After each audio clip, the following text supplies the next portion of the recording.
just ahead on Palm Beach TV. They're not used to planes flying above their house, and now there's a constant stream of planes and people are reacting in a negative fashion. Palm Beach pushes back against a new FAA rule restricting airspace around Mar-a-Lago year-round. The action town leaders have taken as a result.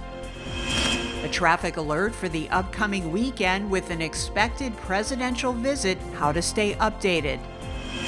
And returning to town or here all summer, don't miss the Civic Association's 82nd season kickoff. We have RSVP details for the Welcome Back Community Forum with town leaders.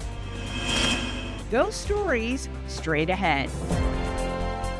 The Palm Beach Civic Association brings you Palm Beach TV, the island's only newscast, sponsored by the Fortin Foundation of Florida. Now, the news. Welcome to Palm Beach TV. I'm Sally Lewis. The town of Palm Beach is raising concerns about new airspace restrictions over Mar-a-Lago, rules that are now in place year-round, even when the president is not in town. The planes are louder, appear lower, and are hard to ignore, and the complaints from Palm Beach residents are mounting. It's all been negative, essentially because of the noise.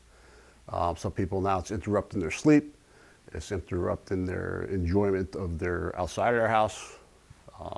Things of that nature. It's all quality of life issues. Effective October 20th, the Federal Aviation Administration announced a new airspace restriction that prohibits aircraft from operating within a 1 nautical mile radius of Mar-a-Lago, even when President Trump is not present. Because Mar-a-Lago sits at the east end of Palm Beach International Airport's primary east-west runway, flights are being rerouted to the north of Mar-a-Lago, putting planes over historically quieter neighborhoods. The new 24/7 rule prompted action on the part of the town. I've been in consultation with the mayor and members of the town council. They've all expressed great concern, as did many other members of the community.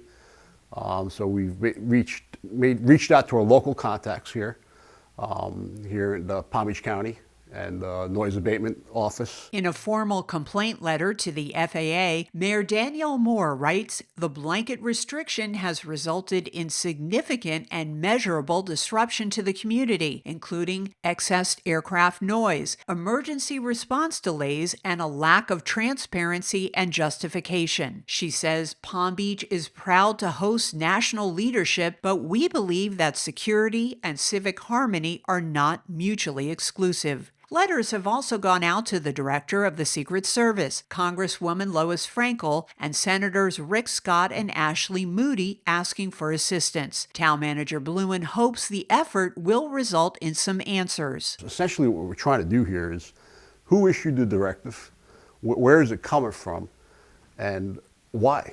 There may be a legitimate reason why. We can't ascertain what that might be. We can only speculate. But we just need some little more transparency, establish some communication with the decision makers as to why they made that decision to make it permanent. When the president is in town, additional temporary flight restrictions, or TFRs, are in effect for the inner circle, a 10 nautical mile radius around PBI with strict limitations on general aviation and drone operations, as well as the outer ring, the 10 to 30 nautical mile area surrounding PBI with additional restrictions and procedural requirements for approved flights. For the permanent restriction, Bluin encourages residents to voice their concerns to the FAA and federal representatives.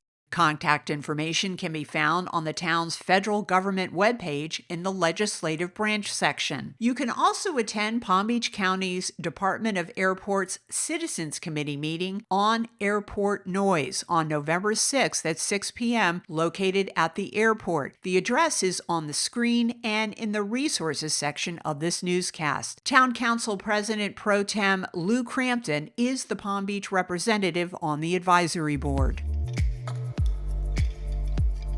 Those broader airspace restrictions will take effect Friday, and a heads up for drivers, South Ocean Boulevard, also known as State Road A1A, will close beginning Friday, October 31st at 5 a.m. and remain closed through the weekend. While it hasn't been officially announced, President Trump is expected to return to Mar-a-Lago, prompting the additional security measures. The closure runs between South County Road and Southern Boulevard. The FAA has posted a TFR from Friday to Sunday, November 2nd. Residents are encouraged to sign up for town alerts at townofpalmbeach.com to receive notifications when roads close and reopen, along with other important safety updates during the security period. You can also find checkpoint details, adjusted bridge openings, and temporary marine security zones on the town's planned traffic impacts page. Whether you've just returned to town or stayed throughout the summer, here's your chance to catch up on what's new and what's next in Palm Beach. From traffic to barges, zoning code to managing the Lake Worth Lagoon, what are the priorities for the season ahead? You'll hear directly from town leaders and have an opportunity to ask questions at the Welcome Back Community Forum Thursday, November 6th at 10 a.m. at the Mandel Recreation Center. Join Civic Association Chairman Michael Pasillo, Town Council President Bobby Lindsay, and town leaders for an informative discussion about the issues shaping life in town. The program is complimentary, open to all residents, and there's valet parking. RSVP online at palmbeachcivic.org under Programs and Forums or call 561-655-0820. And that wraps up Palm Beach TV. Stay up to date with the island's only newscast at palmbeachcivic.org and through our social media. Until next time, thank you for watching, and we'll see you on November 6th. Palm Beach TV is a production of the Palm Beach Civic Association. We thank our sponsor, the Fortin Foundation of Florida, and encourage you to let us know how we can further provide news coverage that best serves our members and residents.